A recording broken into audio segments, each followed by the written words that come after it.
한혜기 연구소 소장님 이름이 최영순입니다. 근데 이분과 인사를 나누면 이분의 이름을 잊지를 못한다고 합니다.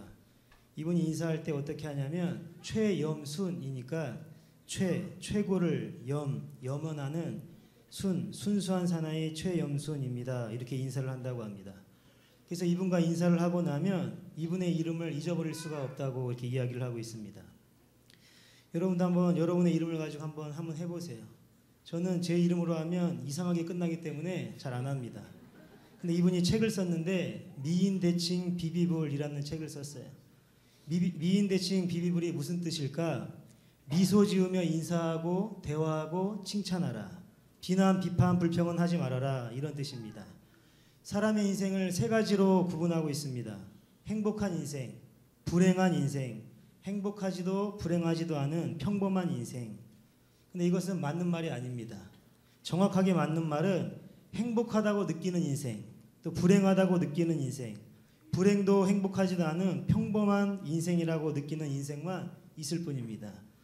여러분, 내가 행복하다고 느끼기 때문에 행복한 것이고 불행하다고 느끼기 때문에 불행한 것입니다. 마찬가지로 자기가 인생이 평범하다라고 생각하니까 그 인생이 평범하게 된다라는 것이죠. 전 세계 국가의 행복 지수를 알아보려면 그 방글라데시 국민이 가장 행복하다고 응답합니다. 방글라데시는 우리나라보다 더 못 사는 나라인데 그들은 행복하다고 말을 한다라는 것이죠. 왜 그럴까? 우리보다 더 못 사는 나라인데도 불구하고 왜 그들은 행복할까? 그것은 방글라데시 사람들은 자신들이 늘 행복하다고 생각하기 때문에 행복한 것이라는 것입니다. 근데 우리는 그들보다 잘 삶에도 불구하고 행복하지 못하다라고 생각을 하니까 그렇게 불행하다고 대답을 하게 된다는 것이죠.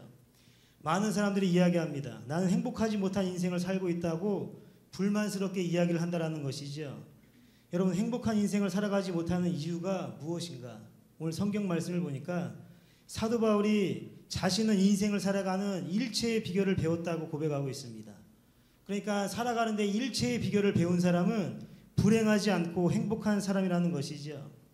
오늘 이 자기는 일체의 비결을 배웠다라는 이야기를 빌립보 교인들에게 하고 있다는 것입니다.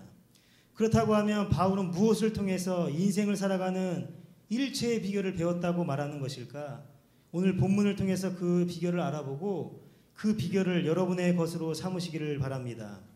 첫 번째, 행복한 인생을 살기 위해서는 남들과 자기를 비교하지 말아야 됩니다. 오늘 11절 말씀 보니까 내가 궁핍함으로 말하는 것이 아니니라 어떠한 형편에든지 나는 자족하기를 배웠느니. 자족할 줄 알았다라는 것입니다. 자족한다라는 말은 스스로 만족하게 여긴다라는 뜻입니다. 모든 것을 만족하게 여기는 사람은 남들과 인생을 비교하지 않습니다. 모든 인생의 불행은 남들과 비교하는 것에서부터 시작합니다. 인류의 첫 살인자였던 가인은 하나님께서 동생의 재물은 받아주셨는데 자신의 재물은 받아주지 않자 어떻게 했는가? 자기와 자기 동생을 비교해서 그 비교한 결과를 견딜 수가 없어서 동생을 들판에서 돌로 쳐 죽이게 되었다라는 것입니다. 여러분, 왜 이렇게 비극이 왔습니까? 남들과 비교했기 때문에 그렇다라는 것이죠. 남과 항상 자기를 비교하는 인생은 행복할 수가 없습니다. 그러한 인생은 불행할 수밖에 없다라는 것이죠. 남과 자신의 처지를 비교할 시간이 있으면 그 시간에 열심히 땀 흘려서 일하고 행복하게 살아가시기를 바랍니다. 후진국 사람들의 특징은 부자들을 보면 비난하는 거예요. 저 다른 사람 등골 빼가지고 자기 잘 산다고 이야기하는데 선진국 사람들은 다른 사람이 잘 살면 어떻게 저 사람이 잘 살게 되었는가? 그 비법을 배운다라는 거예요. 왜 우리 엄마는 다른 엄마랑 다를까? 왜 우리 아빠는 다른 아빠랑 다를까? 비교하는 거예요. 왜 우리 남편은 다른 남편과 다를까? 그러면 불행이 찾아온다라는 것입니다. 저도 집에 가면 자꾸 이렇게 비교를 합니다. 다른 집 남편은 열심히 일해가지고 애들 다 보면서 열심히 하는데 아빠가 돼가지고 그것도 안 하냐고 자꾸 비교를 하는 거예요. 여러분, 저도 굉장히 힘들게 사는데도 불구하고 편하게 사는 줄 아는 거예요. 모르니까 그런 거예요. 여러분, 부인은 그냥 그 하나님께 짝지어주신 그 부인이에요. 정말 다른 부인은 없습니다. 그러면 행복하게 살아가야 되는데 자꾸 비교하는 거예요. 왜 이렇게 우리 아내는 왜 이렇게 자유형으로 생겼을까? 왜 이렇게 힘들게 생겼을까? 왜 이렇게 그럴까? 그러면 불행이 찾아올 수밖에 없다라는 것입니다. 비교하지 마시기를 바랍니다. 사단과 마귀는 그런 사람을 찾아다니면서 낙심에 빠지게 만들고 불행하게 만들고 시험을 주면서 하나님 앞에서 올바르게 쓰임받지 못하게 만든다라는 것이죠. 여러분, 개는 날개가 없습니다. 날개가 없는 개가 하늘을 날아다니는 새를 보면서 나도 좀 새처럼 날개가 달렸으면 좋겠다 이렇게 생각을 했더니 이렇게 됐다고 합니다. 과연 저 날개 달린 새가 행복할까요? 불행하죠. 여러분, 바울은 어떠한 형편에서든지 자족하는 법을 배웠다고 이야기하고 있습니다. 많이 있을 때는 많이 있는 것에 감사하시고 적게 있을 때는 적게 있는 것에 감사하시고 또 하나도 없으면 없는 대로 감사할 줄 알아야 행복한 인생이 된다는 것입니다. 성경에서는 다른 사람과 비교하지 말라고 권면해 주시면서 비교하는 것이 지혜롭지 못하다는 것을 말씀하고 있어요. 고린도후서 10장 12절을 보니까 우리는 자기를 칭찬하는 어떤 자와 더불어 감히 짝하여 비교할 수 없노라. 그러나 그들이 자기로서 자기를 해하려고 자기로서 자기를 비교하니 지혜가 없도다. 그러니까 비교하지 말라는 것입니다. 남이 말하는 자신이 되지 말고 하나님이 원하는 여러분들을 되시기를 바랍니다. 사울왕은 골리앗을 죽인 다윗, 소년 어린 목동을 보고 자신과 비교하다가 불행한 인생을 살게 되었습니다. 다윗은 어린 목동이었습니다. 근데 그 누구도 이길 수 없는 골리앗을 이겼을 때 그들을 환영한 거예요. 그래서 사울은 천천히고 다윗은 만만이다. 이러한 노래를 듣고 자신과 다윗을 비교하게 될 때 불행한 인생이 되었다라는 것입니다. 사울은 일평생을 그 다윗을 죽이는데 일평생을 쏟아부었습니다. 그러니까 낙심한 인생, 불행한 인생으로 인생을 마치게 되었다라는 것이죠. 근데 다윗은 어려웠습니다. 자신을 죽이려고 쫓아다녔던 사람들이 있었지만 그것에 어려움 당하지 아니하고 누구랑도 비교하지 아니하고 하나님께 나와서 기도하게 될 때 그 삶을 하나님께서는 최상의 삶으로 허락해 주시게 되었다라는 것입니다. 여러분, 자신을 남들과 비교하지 마세요. 비교하면 낙심할 수밖에 없습니다. 나는 왜 이렇게 가진 게 없는가? 왜 우리 집은 이렇게 못 살아야 되는가? 나는 왜 이렇게 못생겼는가? 자꾸 비교하지 마세요. 그 비교할 시간에 더욱더 기도하고 감사하는 시간을 갖게 될 때에 여러분의 인생은 행복하게 될 줄로 믿습니다. 여러분, 집에 돌아가셔서 거울 한번 보세요. 그 앞에 멋진 사람이 서 있을 것입니다. 그런데 다는 아니고 몇 명 그렇다는 거예요. 여러분, 남들보다 엉덩이가 더 크면 남보다 쿠션 좋은 엉덩이를 가졌기 때문에 감사하시길 바랍니다.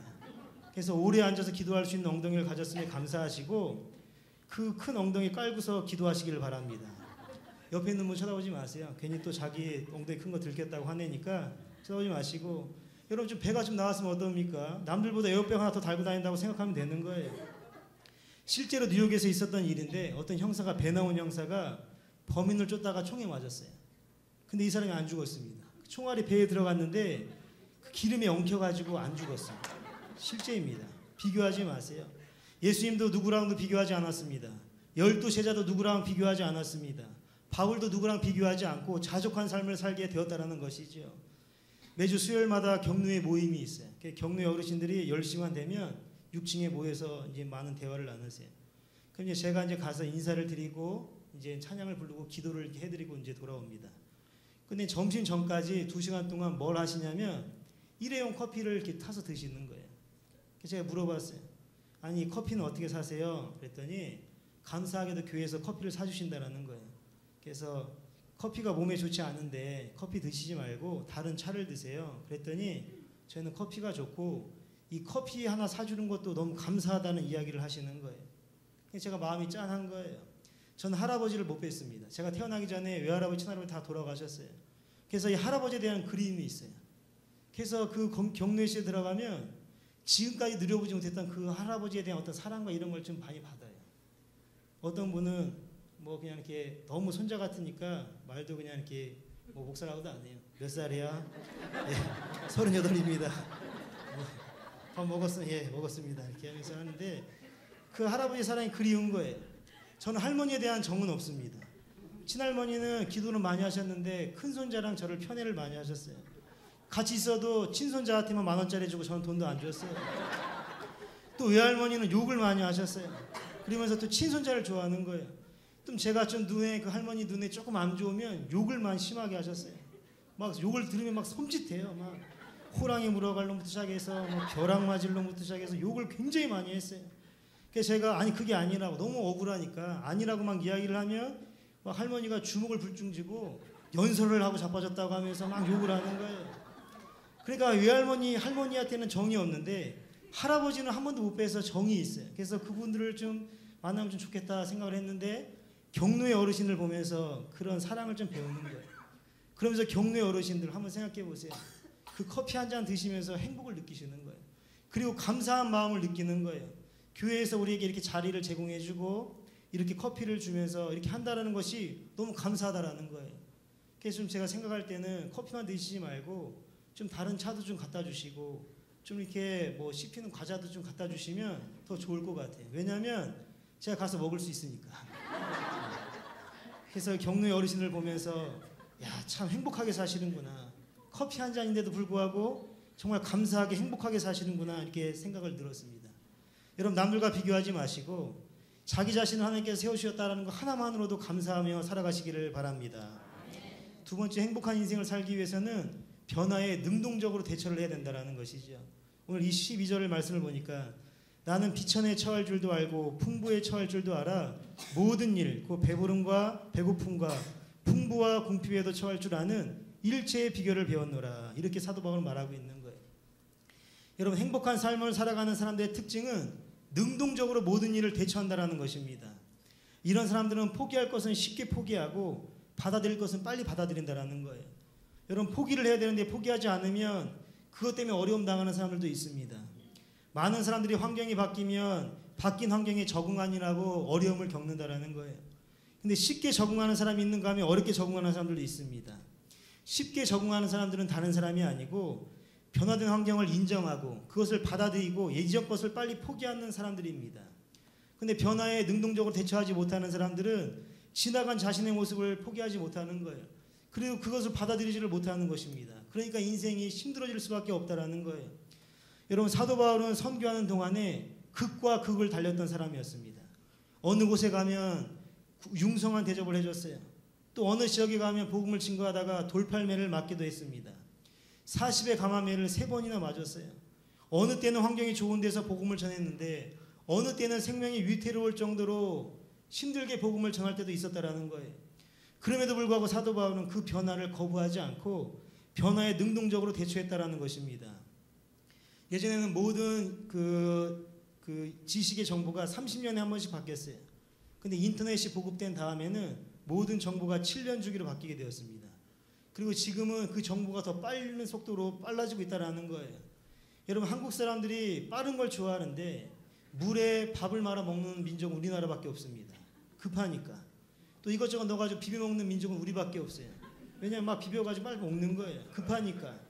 변화에 휩쓸려서 정신없이 살면 아무것도 안 된다는 것입니다.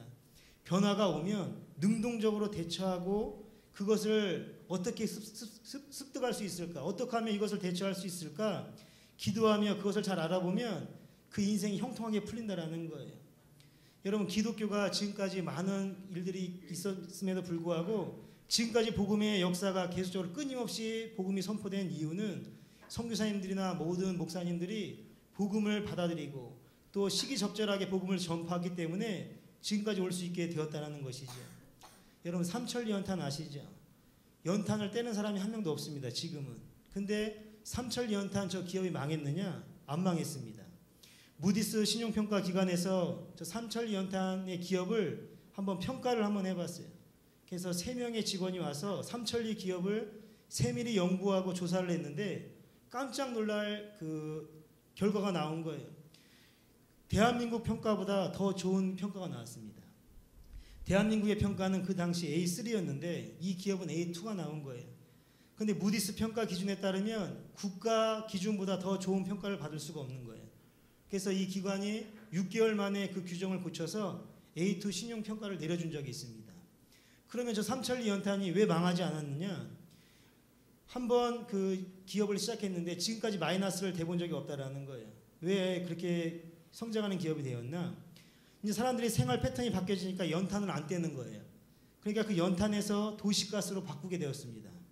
그러니까 지금은 연탄을 안 찍는데 이 기업에서 도시가스로 바꾸게 되니까 그 기업이 해외로 유전을 개발하는 곳에 전력을 기울이고 회사가 계속 탄탄하게 커가고 있다고 한다라는 것이죠.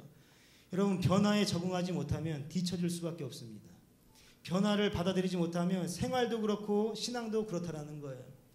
여러분, 교회도 마찬가지입니다. 물론 예전의 방식을 그대로 사용을 해야 돼요. 근데 시대가 변할수록 교회도 변화를 해야 됩니다. 매일 부르던 찬양을 부르면 안 되는 거예요. 매일 만나던 사람 만나고 했던 이야기만 계속하면 발전이 없습니다. 주일 예배에 모르는 찬양을 부르면 은혜가 안 된다는 분도 계십니다. 그런데 한번 생각해 보세요. 매일 아는 곡만 불러요. 그러면 그때 당시에는 은혜 받고 공감할 수 있는데 세월이 흐르면 흐를수록 그 교회는 발전이 없습니다. 우리 교회 그 찬양팀들이 청년들도 있고 집사님들도 있어요. 매일 아는 곡만 주면 연습도 안 해옵니다. 자꾸 모르는 곡을 주고 연습을 해오게끔 하고 자꾸 기대를 줘야 되는 거예요.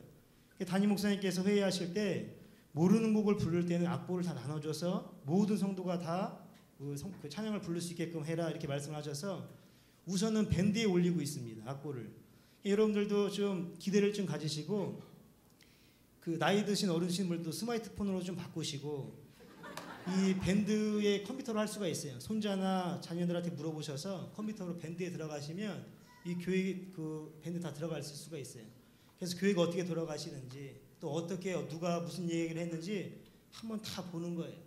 그럼 여러분들 지금 자꾸 내가 나이가 많다고 자꾸 이걸 거절하지 마시고 자꾸 배워보는 거예요. 그럼 인생이 달라지게 된다는 것입니다. 여러분, 디지털 카메라가 들어왔을 때 필름 최대 생산업체 코닥이 세계 1위였는데 코닥은 지난 20세기 100년 동안 19,000건의 특허를 냈습니다. 판매도 줄지 않았어요. 그런데 세계의 카메라 시장이 가파르게 디지털 카메라로 바뀐 거예요. 이제 카메라 안에다가 필름을 넣지 않고 디지털 카메라로 바뀌었습니다. 이에 대해서 대책 회의를 한 거예요. 누군가가 회의하면서 이야기를 했습니다. 전 세계 사람들이 다 필름 카메라를 버리고 디지털 카메라를 산다고 해도 중국의 인구가 남아있기 때문에 중국 사람한테만 필름을 팔아도 우리는 괜찮다라고 생각을 했어요. 그런데 디지털 카메라가 나오자마자 제일 먼저 바꾼 나라가 중국이었습니다. 그러니까 이 기업이 필름을 팔려고 했는데 필름을 팔 데가 없는 거예요. 그리고 나중에 이 코닥이라는 회사가 디지털 카메라에 뛰어들었는데 고전을 면치 못했다고 한다는 거예요. 여러분, 세상은 빨리 변하고 있습니다. 그럴 때 능동적으로 대처를 해야 된다는 거예요.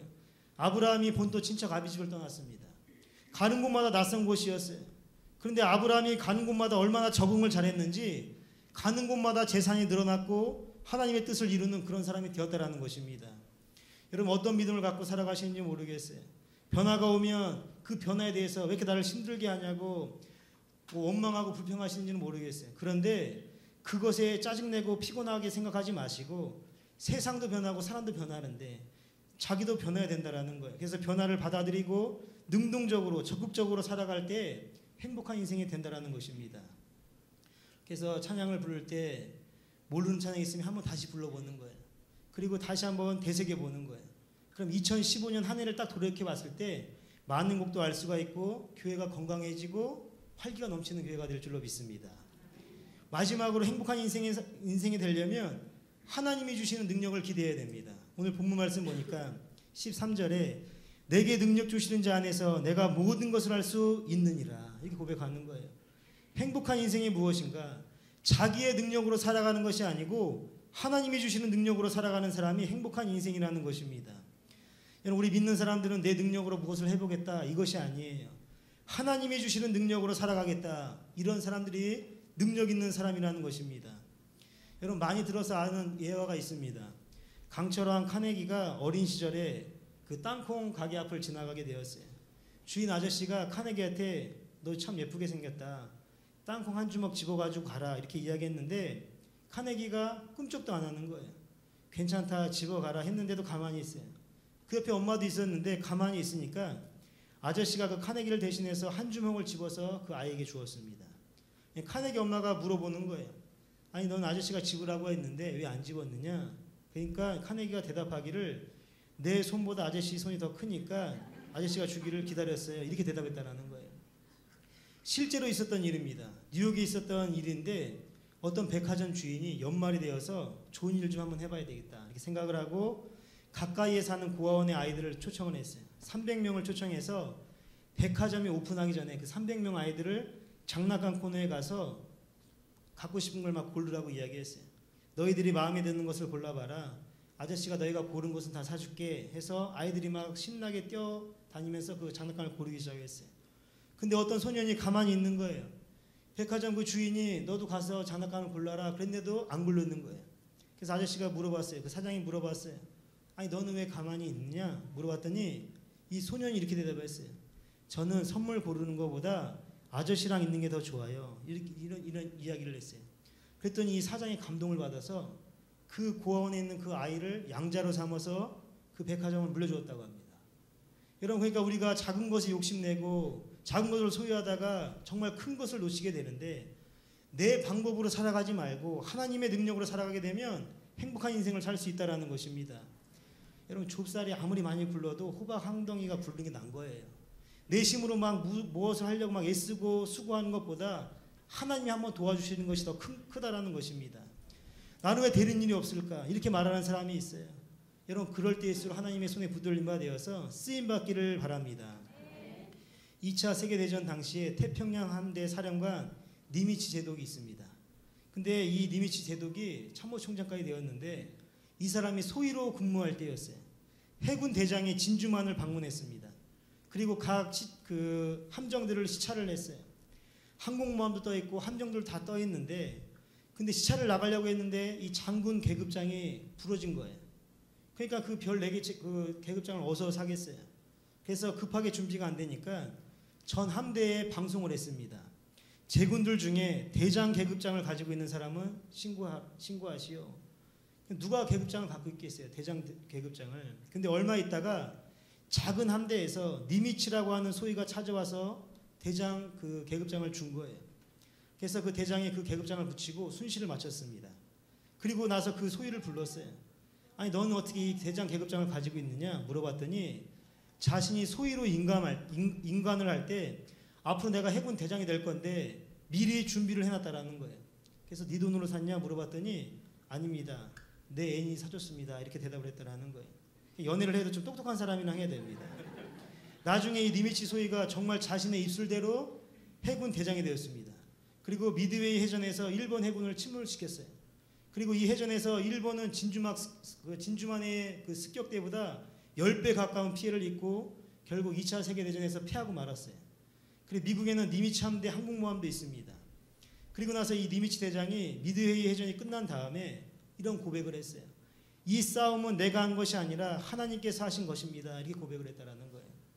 여러분 내가 하면 할 수 없는데 하나님이 도와주시면 가능하다라는 것입니다. 개인으로는 미약할 수가 있어요. 우리에게 능력이 없을 수가 있습니다. 그러나 우리가 하나님의 손에 붙들리기만 하면 모든 것을 감당할 수가 있게 되는 줄로 믿습니다. 여러분 우리의 인생은 내 마음대로 되지 않습니다. 내 마음대로 되지 않기 때문에 그것이 인생이라는 거예요.